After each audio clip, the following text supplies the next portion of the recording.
প্রথম টেস্টে ৩২ রান ও এক ইনিংসে জেতার পর দ্বিতীয় টেস্টে নিজেদের ক্রিকেটের ইতিহাসে অন্যতম খারাপ পারফরমেন্স করেছে দক্ষিণ আফ্রিকা। প্রথম ম্যাচ জেতার পর আত্মতুষ্টি নাকি ভুল সিদ্ধান্ত সেটা জানা যাবে, তবে একটা কথা আছে, অপরকে গর্তে ফেলার চেষ্টা করলে নিজেকে সেই গর্তে একদিন পড়তে হয়। আর ঠিক তাই হলো, দক্ষিণ আফ্রিকাকে গোহারান হারালো ভারতীয় দল।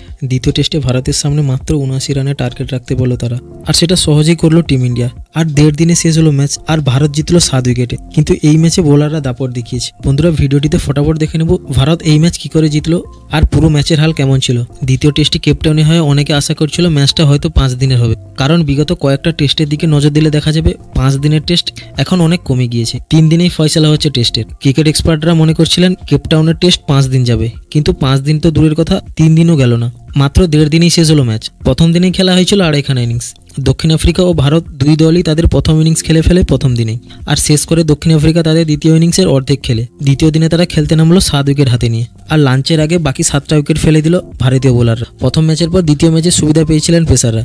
পার্থক্য শুধু একটাই, দ্বিতীয় ম্যাচে ভারতের পেসাররা সঠিক জায়গায় বল করতে পেরেছিলেন। আর প্রথম ইনিংসে মোহাম্মদ সিরাজ ও দ্বিতীয় ইনিংসে জাসপ্রীত বুমরা দুজনেই ৬টি করে উইকেট নিলেন। আর এখানেই ভুল করে বসলো দক্ষিণ আফ্রিকা। নিজেদের ঘরের মাঠে পিচে অসমান বাউন্সারে তারা কুপকাত হলেন। দক্ষিণ আফ্রিকা কোচ ও অধিনায়ক বলেন এই বাউন্স তারা আশা করেনি। বাউন্সের সঙ্গে ছিল সুইং ও পিচের গতি, এতেই ব্যাটাররা সমস্যায় পড়েন। দুই দলের প্রথম ইনিংসে কোনো ব্যাটাররা ৫০ বাতের বেশি রান করতে পারেনি।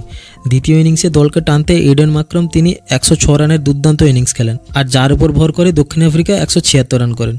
তার এই রান না থাকলে দক্ষিণ আফ্রিকা হয়তো ভারতের সামনে এমন টার্গেট রাখতেই পারতেন না। আর দ্বিতীয় ইনিংসে ভারতের সর্বোচ্চ রান করেন শশী জয়সওয়াল, আর শেষ বলে ম্যাচ জেতান শ্রেয়াস আইয়ার। তবে প্রথম ইনিংসে যে গতিতে উইকেট নিয়েছিলেন সিরাজ, সেটা দ্বিতীয় ইনিংসে করতে পারেনি, আর তার কাজটা করলেন জাসপ্রীত বুমরা। দুর্ধর্ষ বোলিং করে ৫ উইকেট নিলেন তিনি।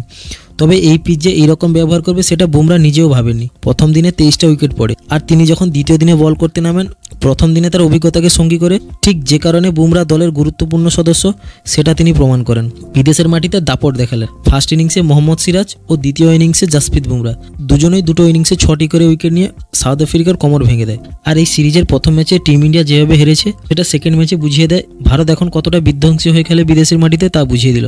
বন্ধুরা, ভিডিওটি ভালো লাগলে অবশ্যই শেয়ার করো।